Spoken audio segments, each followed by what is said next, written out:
year one of our marriage was really hard. And we also did not know how to do married life. That I had nowhere else to go. I was like, I can't do this by myself. Fixing our own selves before we fixed our relationship. Was it the hardest thing I ever went through? Absolutely. Was it the best thing that ever happened to me?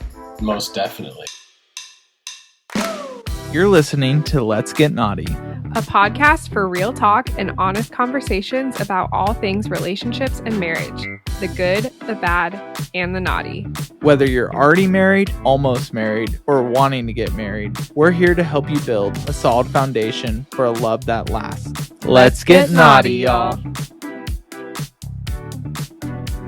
Hi guys, welcome to another episode. Today we are really excited to be bringing you another amazing couple. We have Tate and Margaret Matheny on. If you don't know the Mathenys, Margaret and Tate are from St. Louis. They met in kindergarten. It's so crazy. So it's so crazy. young. They met in kindergarten and they got married at 21 when Tate was drafted to play as a professional baseball player. They've been married 6 years now. They recently returned back to St. Louis after spending their entire marriage traveling all over the country because of his baseball career. They have 2 young kids.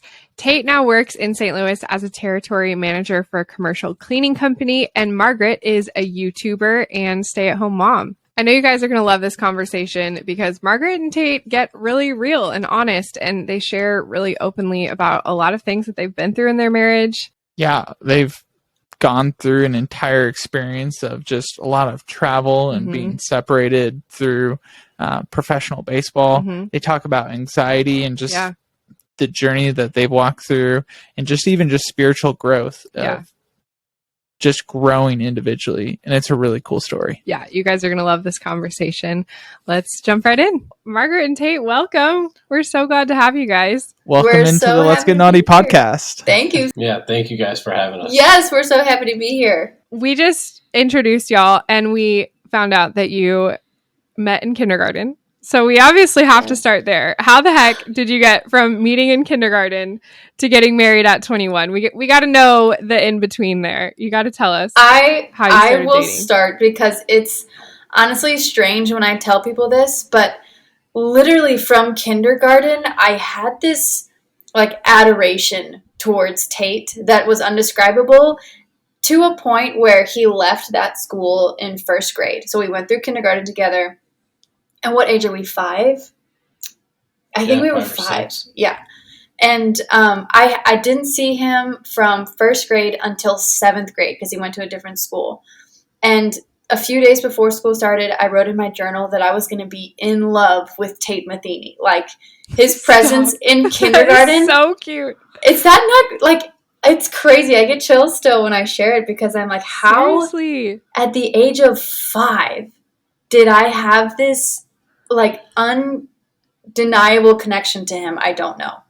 And Oh my gosh. we didn't date at all. We almost dated in 8th grade. I turned you down. Yeah, from my best friend at the time. Oh And my then- gosh. That is too good. That's And amazing. then we started hanging out the summer before we left for college.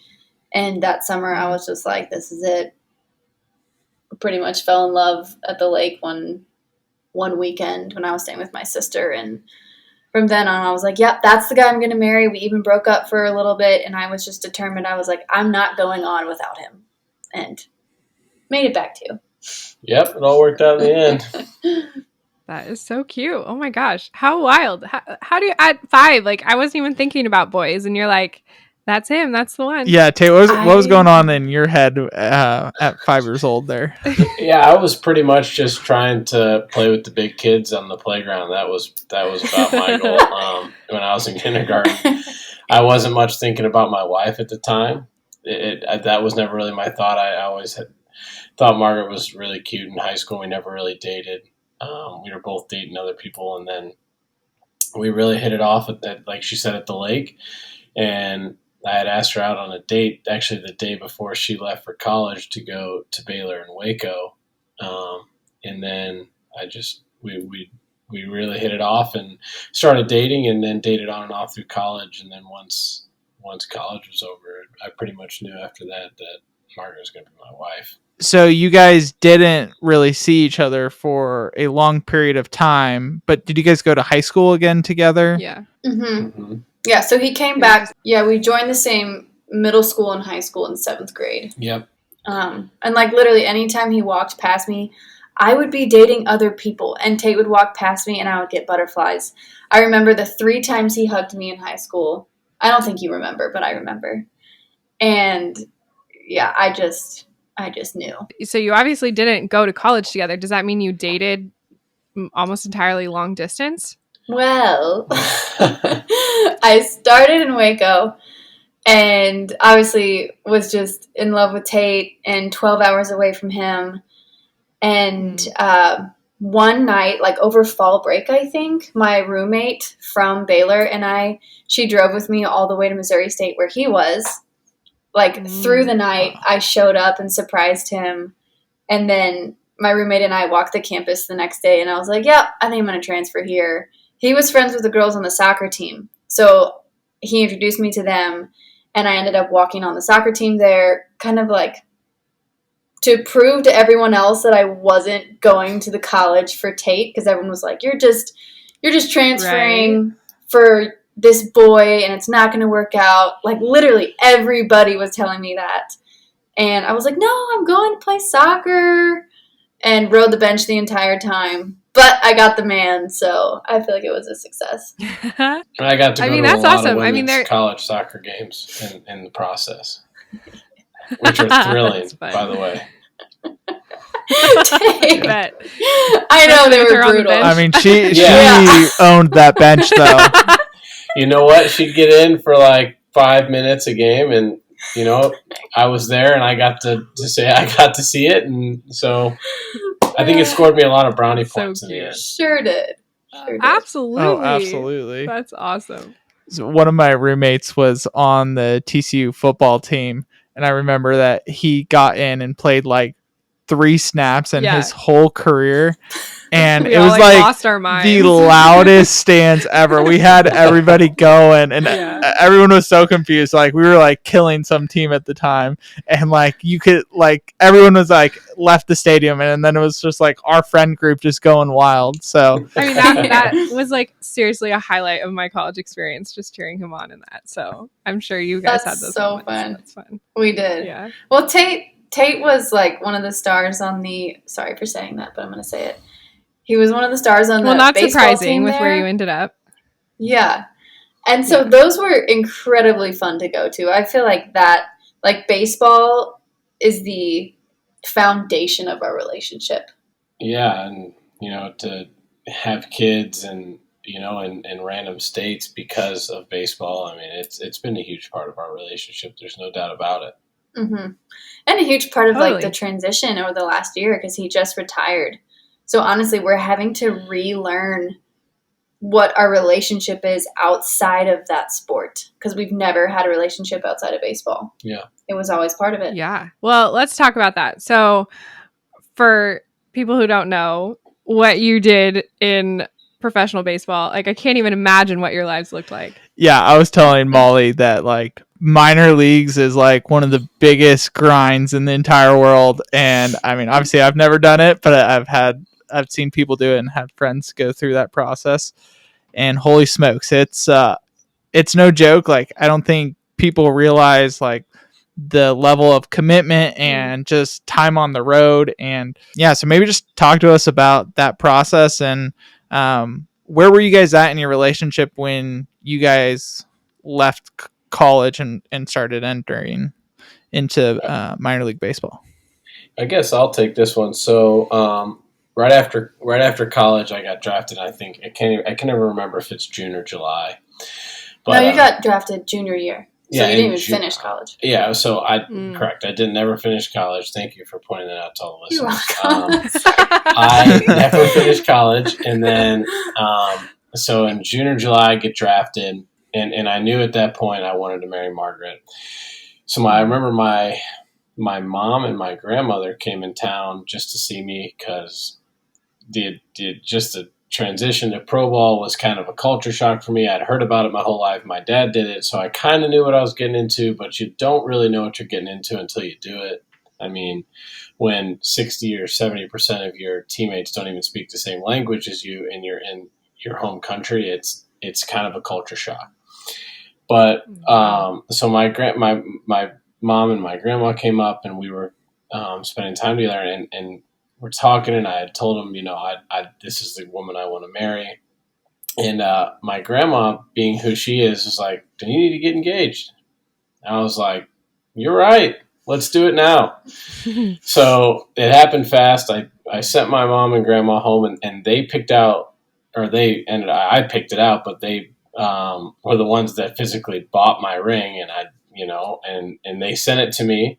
And then like the next week, Margaret and her father were coming in to see me. And so I remember getting on the bus one night after a game, probably exhausted. I didn't have a very good year, probably angry. And I told one of my teammates, yeah, I'm planning on getting engaged during this homestand. And he looks at me and goes, did you call her dad? And I was like, why? He goes, because you're going to want to give him a heads up before you ask him. And so I'm like, man, I didn't think of that. I literally jumped off the bus and ran out and standing outside of the bus. And I called Margaret, and I'm talking to her, blah, blah, blah. And I'm like, hey, can I talk to your dad? She goes, sure. So I pick up the phone. I'm like, hey, Mr. Moore, I was just wondering if you would have some time to sit down with me and talk about Margaret and I's relationship while you're in town. He goes, Tate, that's the only reason I'm coming, and hangs up the phone. And that's amazing. So he knew. So we go on, and sure enough, like that next week, I asked her dad, sit down to have breakfast. I'm like, I would love to marry your daughter. I would love to ask your permission. He goes, like, I'm not going to sit here and grill you. Are you going to love my daughter the rest of your life? I said, yes, sir. And he said, then you have my blessing. I'm like, oh, and by the way, I'm going to do this tomorrow night if that's okay with you. And he's like, sure. It's like, have at it. No, I believe he said, well, Margaret's mother is going to be a little shocked.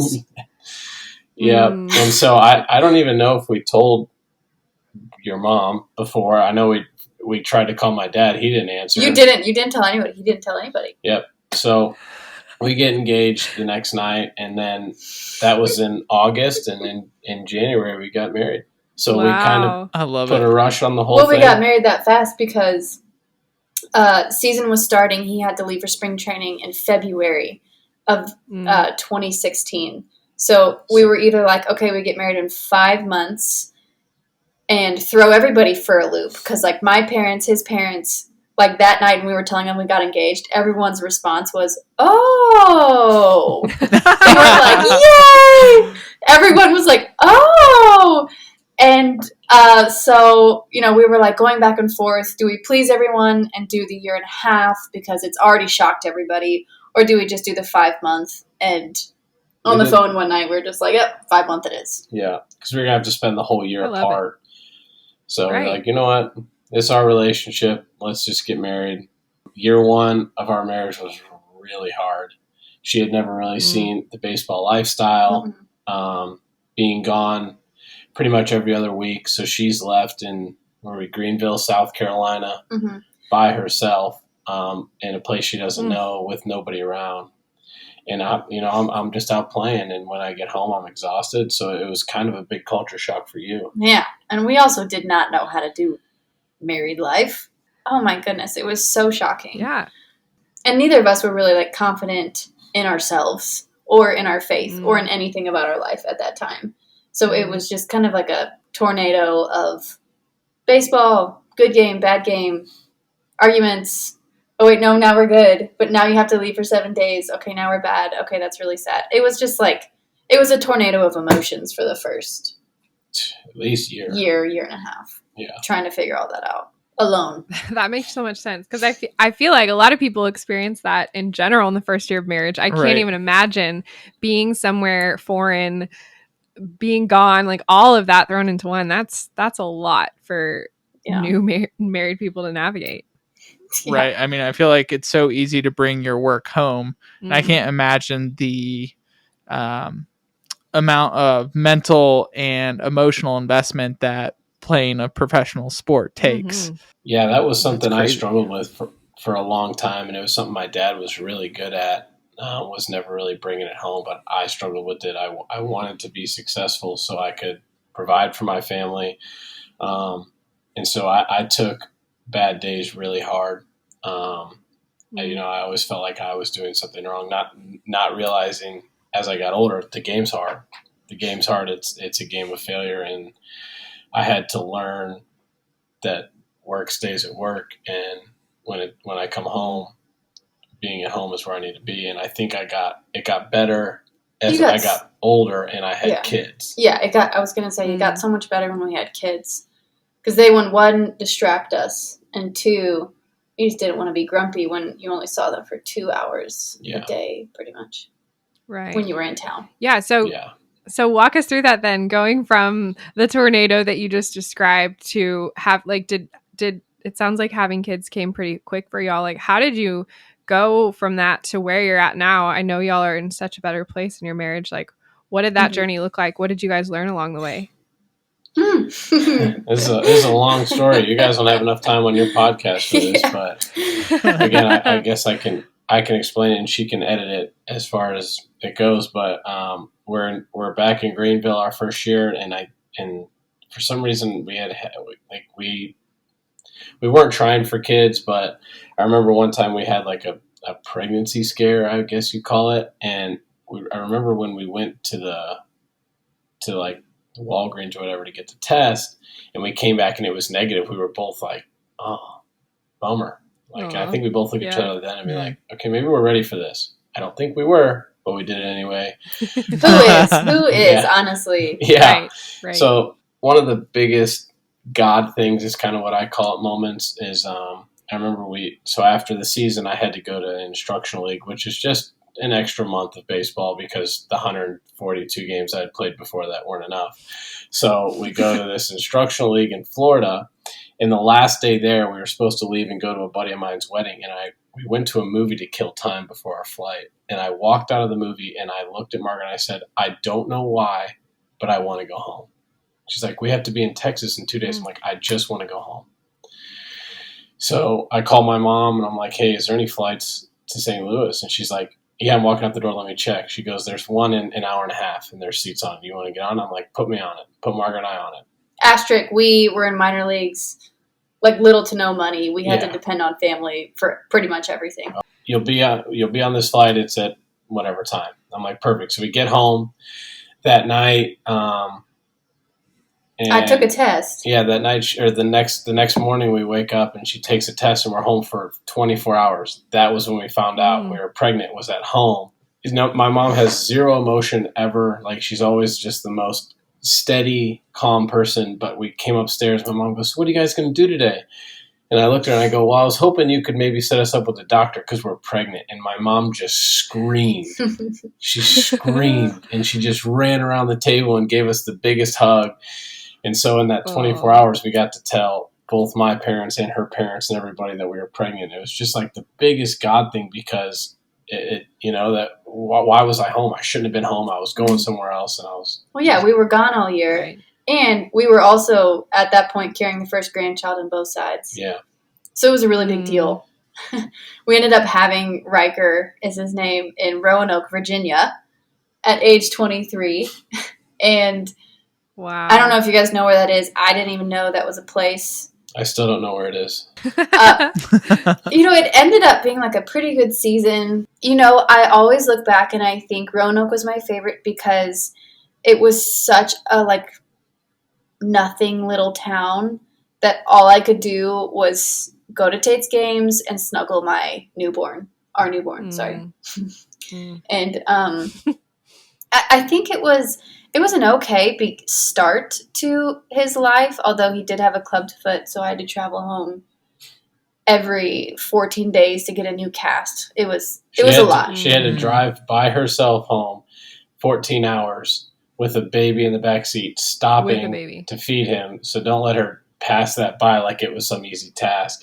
She had to take him back to St. Louis to our foot specialist to get his feet taken care of. I mean, it was what she did for our family. I mean, Margaret is a huge reason we're still a family today because I wasn't easy to deal with being with the boys and being away from you guys and her traveling with us all the time.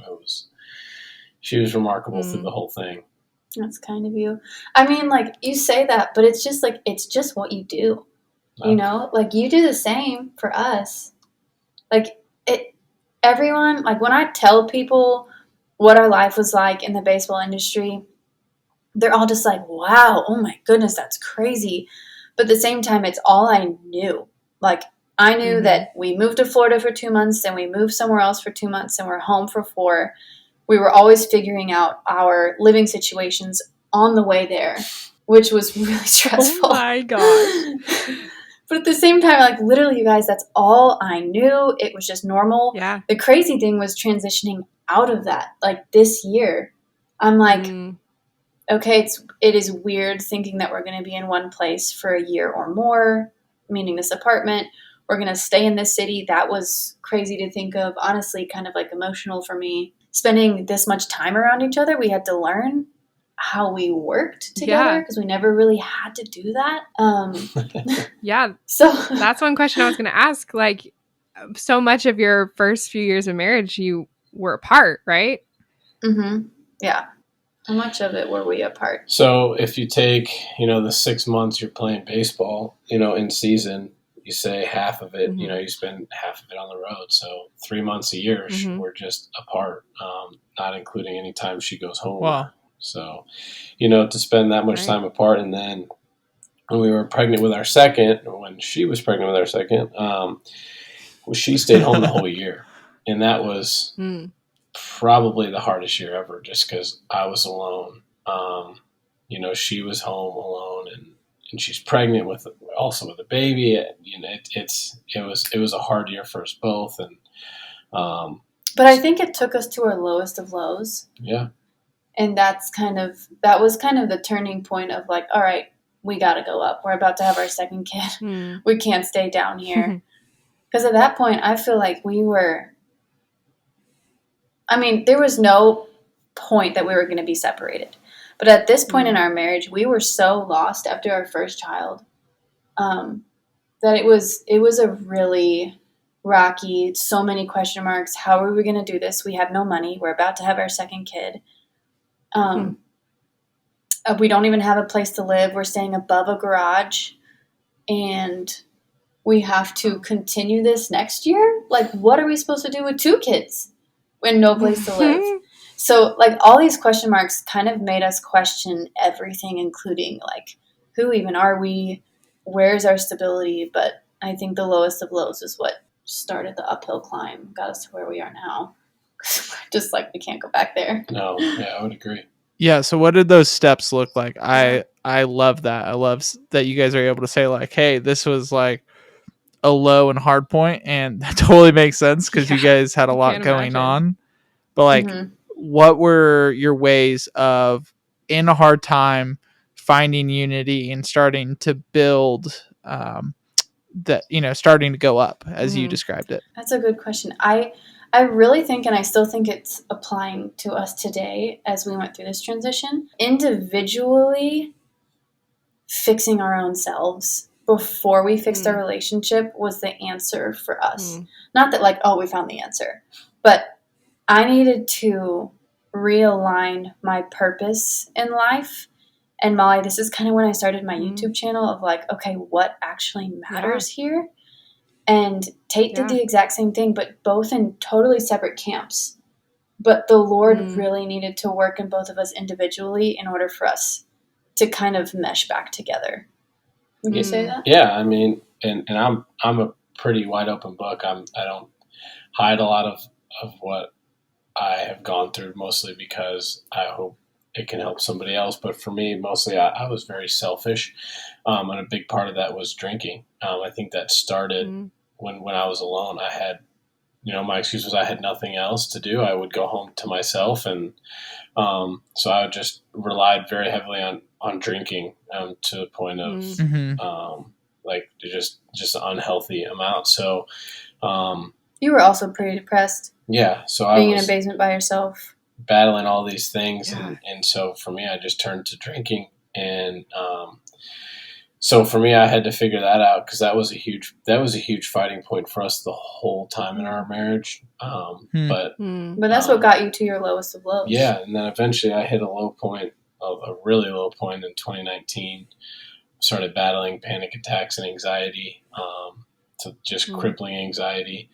So that was the first time I ever had to really lean on you for help, because I had always been pretty self-sufficient. I'm going to take care of myself, or I'm just going to turn to drinking. And in those moments, I couldn't do either of those things. I had to lean on Margaret because I didn't have the strength to do it on my own. Nor did we even have like the time or space to really lean on each other, because we were always apart. Yeah. And it spiked in an off season. Yeah. And so, which the Lord's timing is really incredible. Because that's when I really turned my relationship with the Lord around, was in that time. I'm just so low that I had nowhere else to go. I was like, I can't do this by myself. Hitting rock bottom for me was probably right around 2019. And then just over a year later, in 2020, I just quit drinking. That was what seemed to be best for my relationship with the Lord and my relationship with my family. I never wanted my kids to see me like that. So I just said, enough's enough. And so that's kind of my deal, was I just had to figure out how to not be so selfish. And I'm still working on it as far as the selfishness part. We all are. It's not just you. Look, y'all, with divorce rates near 50%, there is no question getting married is one of the biggest decisions you'll ever make. That is why we created Ready to Knot, our premarital course to help you build a solid foundation for a lasting marriage. You'll take the world's leading relationship assessment, get a personalized report on the strengths and growth areas of your relationship, and watch lessons where we help you understand your results and give you tools and exercises to grow in 9 different areas. This is designed to give you structure to have the important conversations you need to have and to get clear on your expectations in everything from finances to family, conflict, sex, roles, faith, and so much more. Research has proven that investing your time in a course like this will increase your marriage success rate by 30%. Don't just prepare for your wedding day. Invest time preparing for the lifelong marriage that will follow it. And if you're already married, can we just say that this would make an amazing wedding gift? With Ready to Knot, we'll help you move into marriage with clarity and confidence. And a special discount just for Let's Get Knotty listeners, go to knottedmarriage.com/ready-to-knot and use code LGK25 for $25 off. That's knottedmarriage.com/READYTOKNOT and use code LGK25 for $25 off. Now back to the episode.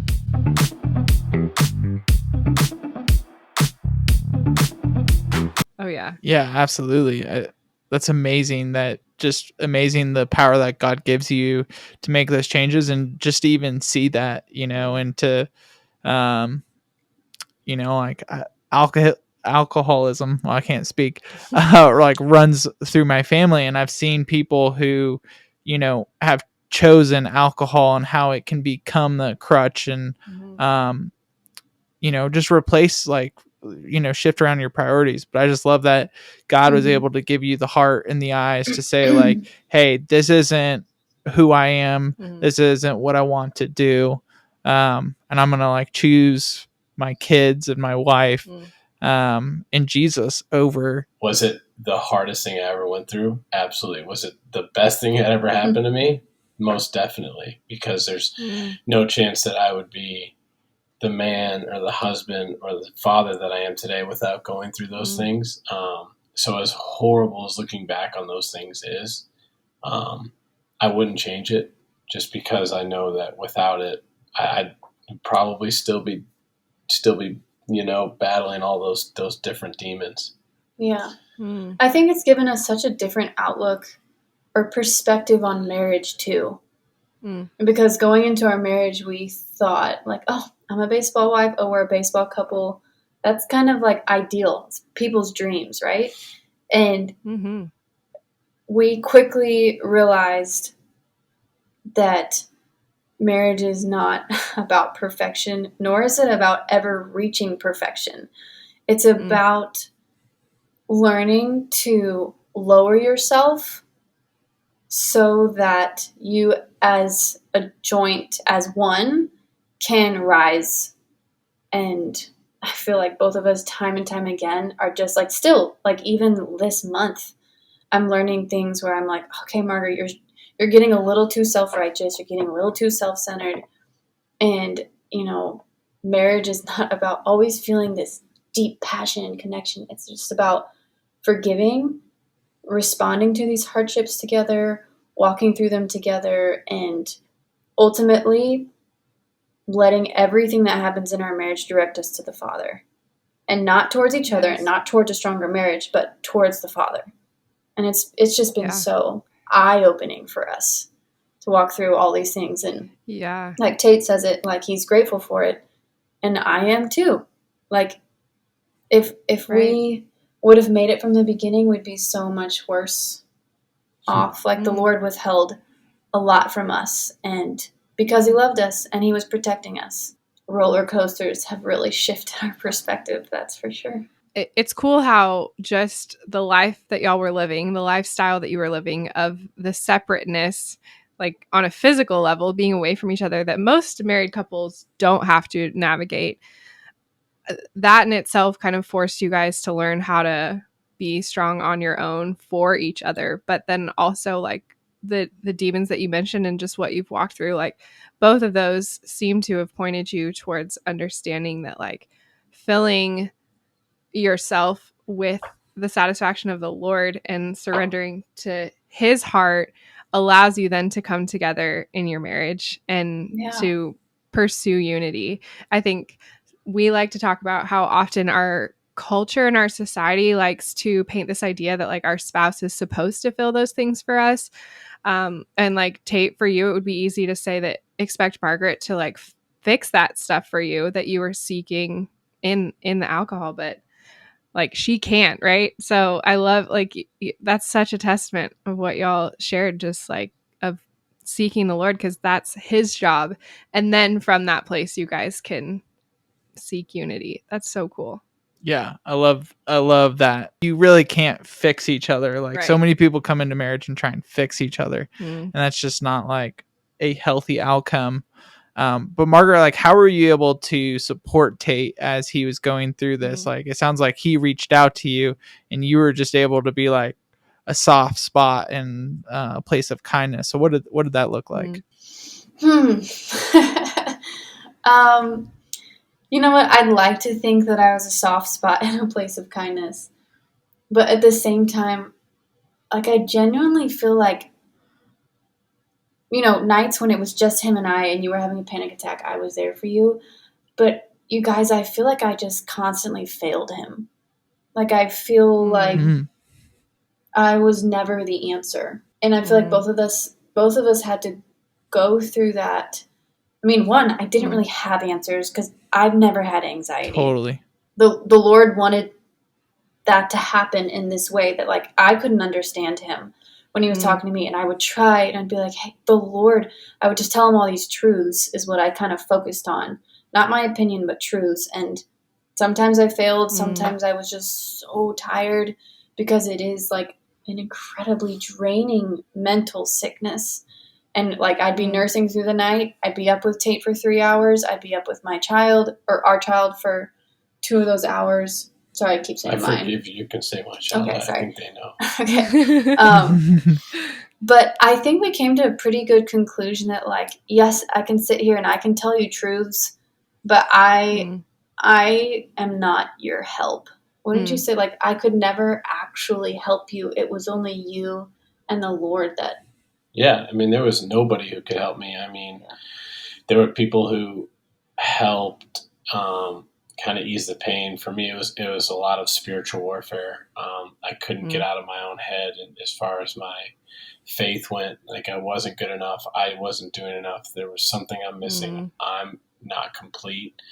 And so I battled that. I mean, I've never been a crier. I still am not. I wish I could cry more. There's times where I feel like I need to cry and I just can't cry. But in that time, I mean, there were nights where I would just lay in bed bawling. And a night I remember vividly was I was so scared and so worried that we called your oldest sister, Sarah, and you just asked her to start reading Bible verses. Because that's all. I didn't know what else to do. Like, I'm just sitting there crying and crying and crying. And but looking back, we can see that it literally was just this wrestling between the Lord and Tate. Yeah, and that's exactly what it was. It was God just grabbing me and saying, that's not the answer. That's not the answer. I'm the answer. I'm the answer. And it took a lot of me fighting with him and with myself and with everything else that to just realize, okay, there's nothing I can do. Nothing I can do is going to get me out of the situation. It's in the Lord's hands. It's in the Lord's timing. And I just need to put my faith in the Lord. And at the end of the day, that's where it ended up. That's where I had to end up. And there are still days where I battle these things, but it's nothing compared to what it was, because I have a more steady foundation in the Lord. Not that I grew up in a Christian home. It's not like this was brand new to me, but I had to make my faith my own. And once that happened, I started to get some relief. And I think that was the biggest part of it for me. Praise God. That's so powerful. Makes me emotional every time I hear it. Yeah. On like a very different level, I feel like we can relate in some senses. A lot of the biggest pain we've had in our marriage has had to do with health issues I've had. And Casmir can't fix it when he wants to fix it. And he also can't understand. And I struggle to communicate how I'm feeling and how it impacts the way that I feel. Man, it's so hard when you want your spouse to be that person who gets it, who can fix it, who can be your answer. And they're not, they can't be. And so we've had to learn that too, of just knowing that you're not the answer, but you're in this with me and you can walk beside me and be a comfort to me, but I can't look to you to solve it.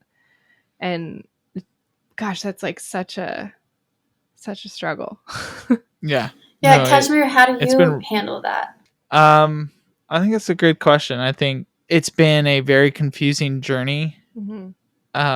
First of all, women and hormones and emotions, holy smokes, women's biology is so complex. And so he's wait, there's not just an easy fix to this. Yeah. And so, I think a lot of guys, I'm well, that's the issue. Let's fix it. But sometimes it's like playing whack-a-mole, trying to figure out what's going on.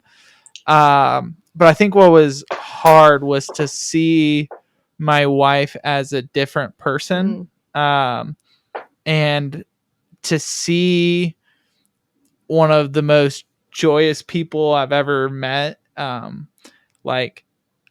don't think we realized it really at the time, but that she was going through what I call happy person depression, where she's going through depression, but because she's such a joyous person, it just probably looks very different. I think I probably had times of being very loving and supporting. And then sometimes when I was just frustrated. Yeah. And so I think that's been the hardest thing that we've walked through in our marriage has been just around health and not having answers. And, I think I can waffle between, being very supportive and saying, hey, I'm going to jump into whatever you're working on and be your partner in that. And then just being frustrated that there's no answers and that there's nothing to fix. There's no tangible thing to fix at that time. And so I think in some ways I've handled it really well.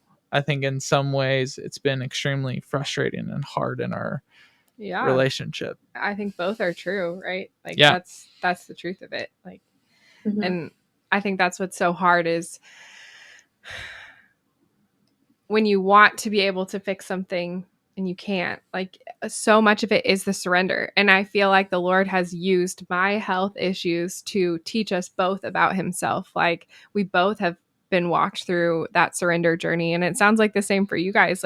Obviously for Tate, it was more tangible on your health. But even for Margaret, I'm sure surrendering your husband to the Lord and trusting the Lord to heal your husband, that's both of those are really hard places to be in. So the fact that y'all have walked through that, and then I love, Tate, that you acknowledge that it's not that it's all gone forever, but you're in such a better place, and that's really powerful when you can get to that place. At the end of the day, if you talk to any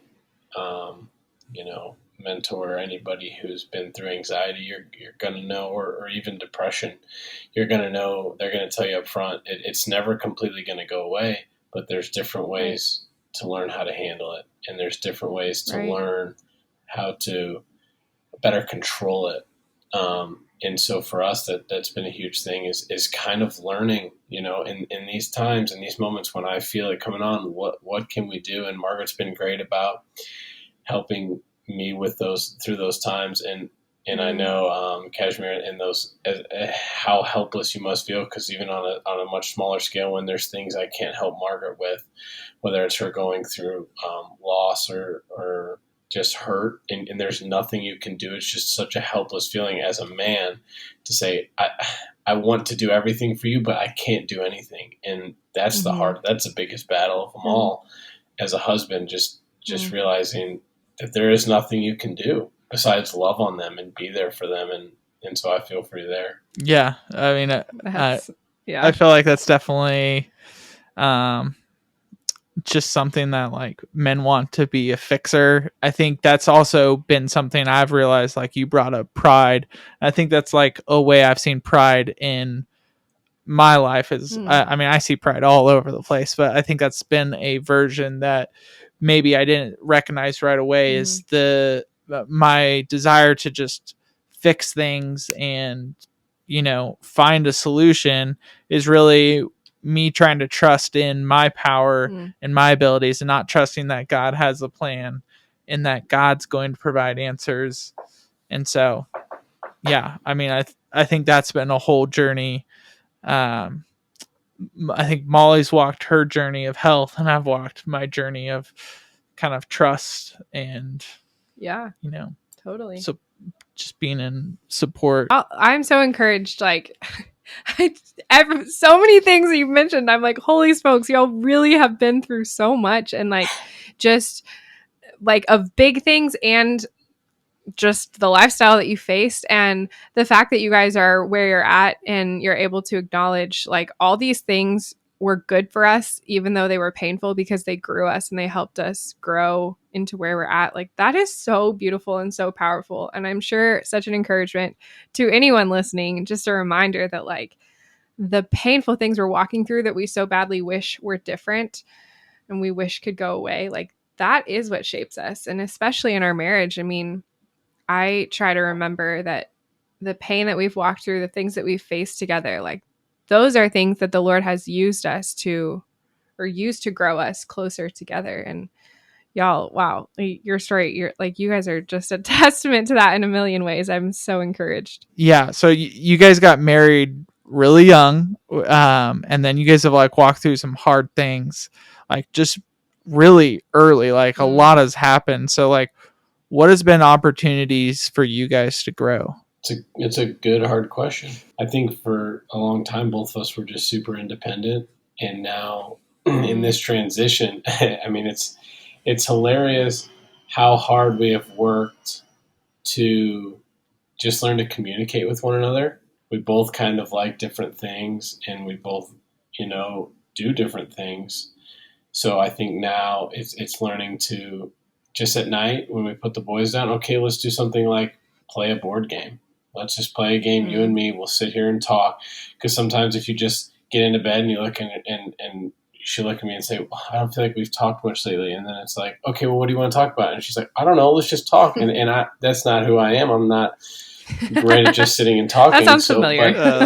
But we're good at having fun together. Yeah. And when we take pressure off and we just like open the door for fun and, we don't have to have this deep conversation, which is what I want, but it'll come out when we're having fun. And so we actually we play board games all the time. We watch Friends and we laugh together. Like that's our goal at the end of the day, is just to like, let's laugh together.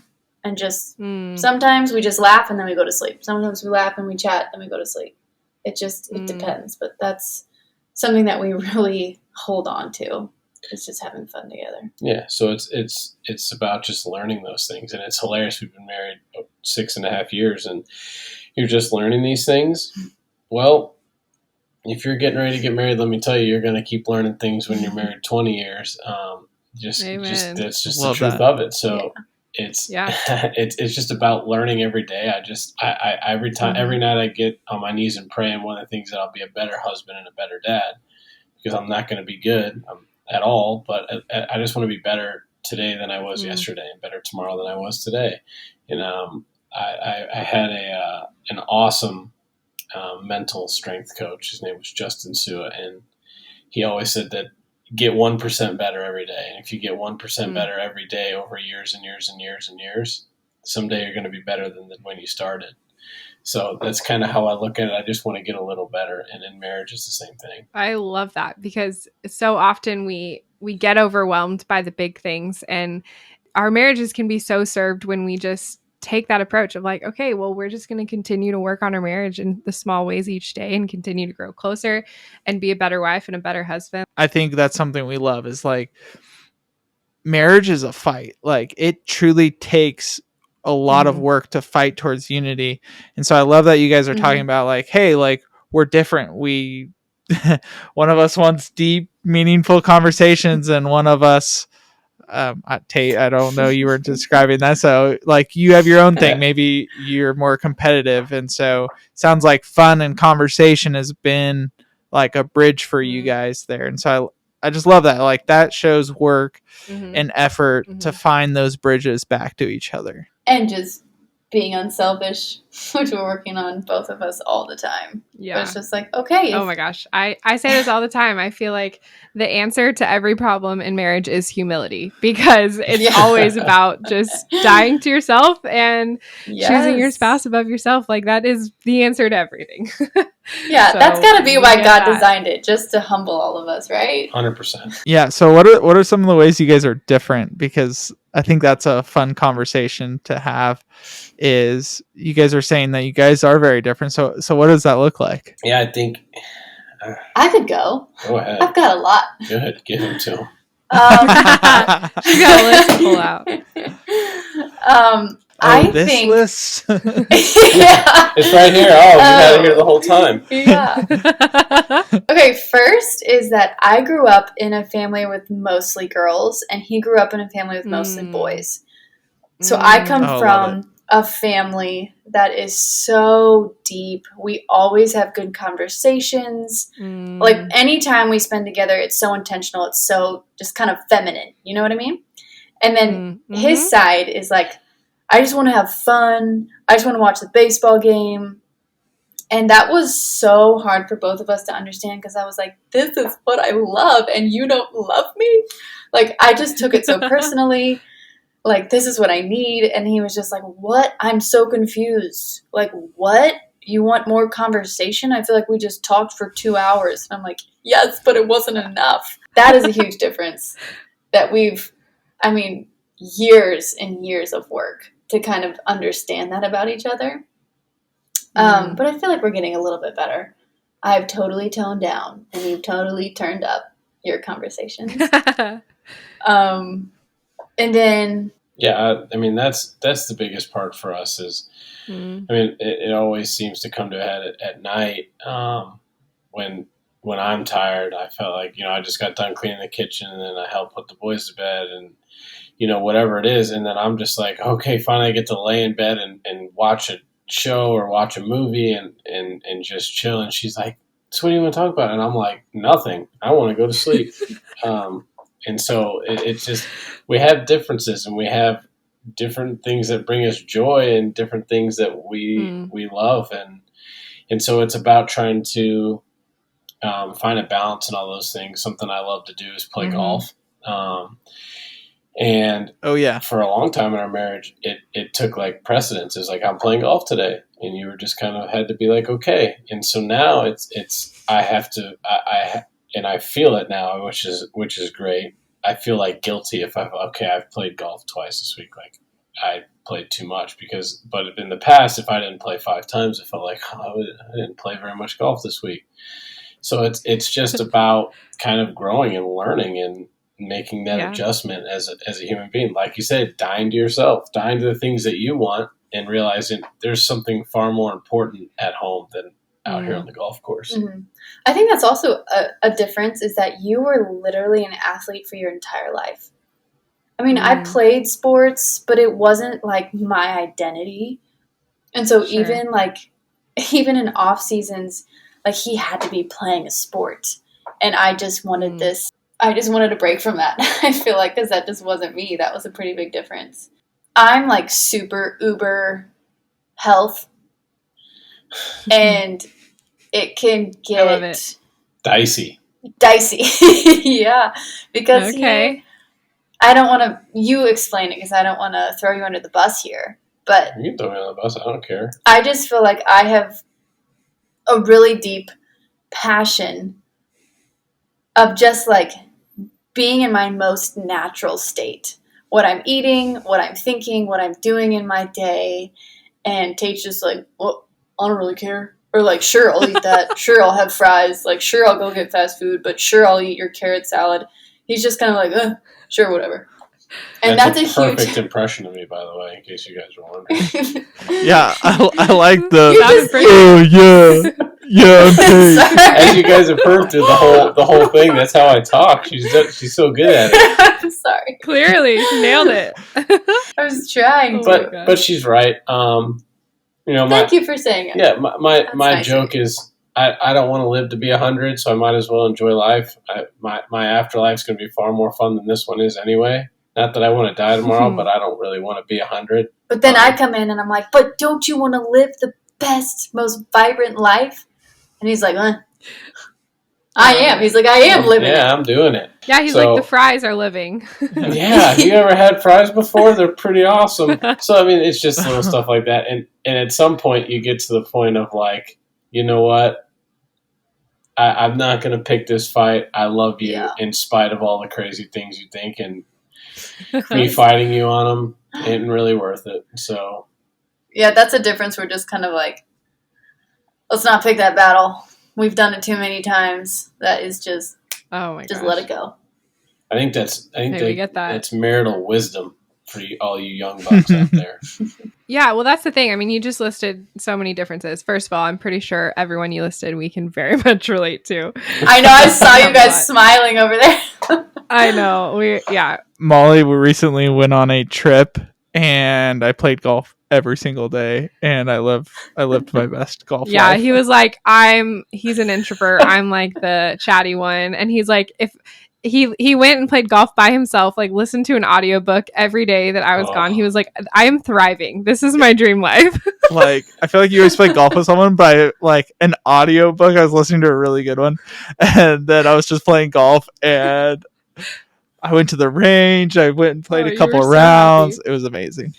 Anyways, I feel like those differences, the thing is, differences can pull us apart and like be a wedge between us, especially when, just like you said, Margaret, when we're trying to get our spouse to be more like us. But they can also be a strength. And I really believe we see all the time with the couples that we mentor, like so often you are drawn to someone who is different from you. And we know that in a lot of ways, that's God's design, because he does want to use your different strengths to sharpen each other and help you be a stronger unit together. And so, yeah, I mean, it's so much of it is that like surrender and laying down of yourself and celebrating who God made your spouse to be and the differences that you have, instead of trying to get you to not eat the fries and eat my carrot salad. Well, should we move on to the fun questions? Yeah, let's do it. But we got some fun stuff to dig into. We want to ask about your naughty list here at the Let's Get Knotty podcast. This is the KNOTTY list, right? So these are things that you guys use in your marriage to help you come closer together. So whether it's tools or rhythms or conversations or questions that you ask, like what are things that you guys have that you use as tools in your tool belt in your marriage to keep you closer together? What's on y'all's naughty list? Cards. What's the game we're playing right now? Sequence is a board game that we just started playing. But it's for sure at the end of the night, even like whether we're in a good place or we're not in a good place, it's something we can do together. You can talk, you can not talk, but you're still kind of connecting because you're doing something together. Totally. And we have 2 I love kids. that because how many people just turn on Netflix at the end of the night to like veg out, but like that's not actually not connecting. unifying. I love Mhm. that you are choosing something different. Casmir, I'm going to say one that you might love is golf. I think I'm a better human please tell me being, more. and I think you would agree that Yeah, when this is we true. can kind of get some separation and I get to do my thing, and then whatever, sometimes it's just working out for you, you know, just to kind of get our own space. And so when I come back from golf, I feel different. I feel like, all right, I just had, you know, this endorphin release to go out and play golf and have fun and spend time with your dad 90% of the time. So I'm never getting into trouble. That's awesome. And then I come home and it's, and I feel like a better human. Like I have energy to just get on the ground and play with my kids because, you know what, I just got to do something fun for me. Yeah, I think we've even gotten to a point where I don't need anything back from you after you play golf because we both know that Tate going outside for 4 hours, doing something competitive where he thrives is actually really good for our family. Yeah, I'd agree. And I think that we're starting to get to that place of, okay, now that you did your thing, it's time for me to go do my thing on both of us. I mean, it's taken 6.5 years, but we're starting to get there. We also have kids, so sometimes it's just unrealistic. One more thing is probably tea. It's really like when he makes tea for me, it's just a little form of like a love language between both of us. When I make tea for you, you feel really special. And it's something we do at the end of the day. We always are buying teas at the grocery store or finding teas that we love. And it's just a little tiny act that we do like, hey, I'm thinking of you. You want some tea? And that's so cute. You know, normally we do tea and cards or tea and friends or something like that. But it's just a little tiny thing that helps. I love that. What a unique way to really connect and, you know, say I love you. You know, I bought you a new tea or something like that, you know, or I made you a cup. Yeah, exactly. It's not even a conversation. It's just an action that signals a lot. You have made me 2 cups of tea this week, and it's just like, oh, he's thinking of me. That's so cute. That's I love amazing. it. That's a great one. Good naughty list. I like all those. Those are great. So just because I need to talk about golf more, like what happens, Tate, when it's like a bad round? You know, like for me, if I shoot in the 80s, it's a great day. I come home energized. It's great. If I'm over 90, like I come home and I'm all No, we've actually had that angry. conversation. In the beginning, I would get kind of resentful, like you have been gone 6 hours, you owe me my time or something. But then I was like, no, this is actually good for him. Just like you said, like I know he needs this. He comes home better. Like I want this for him. But sometimes if he doesn't have a good round, he comes home like so grumpy. And I'm like, excuse me, sir, you just spent 6 hours by yourself doing your thing. You are not allowed to come home anything other than like in a better mood. And ready to serve me. Yeah. Exactly. That's a great question. I think that this goes back to the like leaving it at the field thing. If I have played really bad, like there comes a point on like the 15th hole where I'm like, I just stink today. But like if I play pretty good and how old your dad? 65?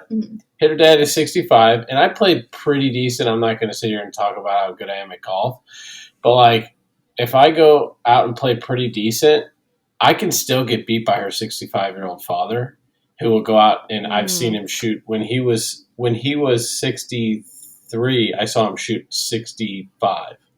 So, like if I go out and play pretty decent and get beat by my father-in-law, it doesn't feel great. But you've had so much practice with this about like leaving at the field.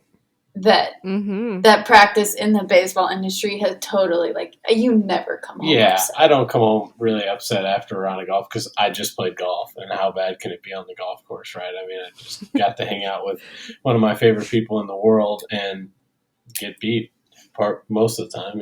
Yeah, I love that. It's you gotta learn to leave it on the course then. Yeah.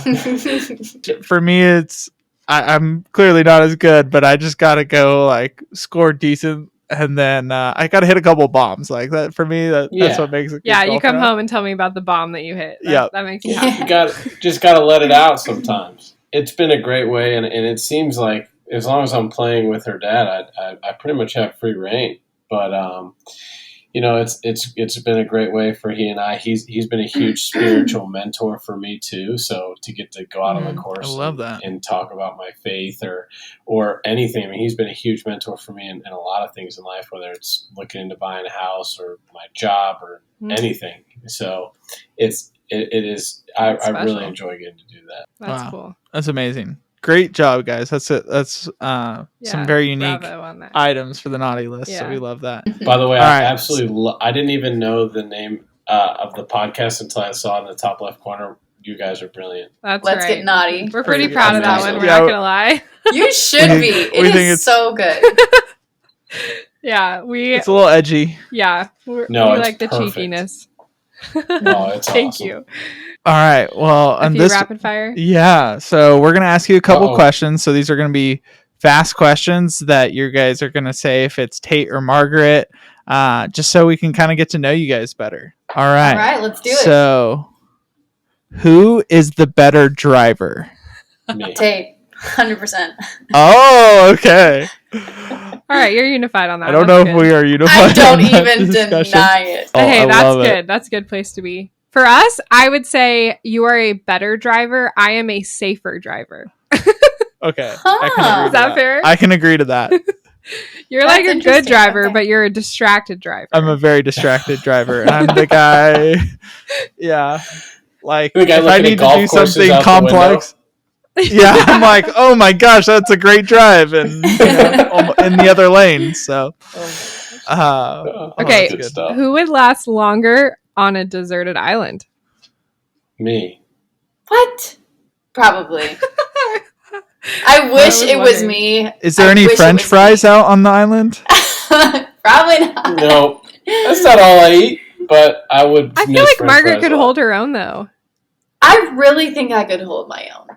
I think I'm a very good problem solver, and you're very black and white. I'm like the gray area. I can make things work, man. I really could. I would give myself a pretty good fight. Yeah, I could live off grass. I could do that. Yeah, that's good. That's awesome. Okay, who's the first to apologize? Well, this isn't very rapid. It depends. Yeah, it completely depends on the situation. Depends on the day.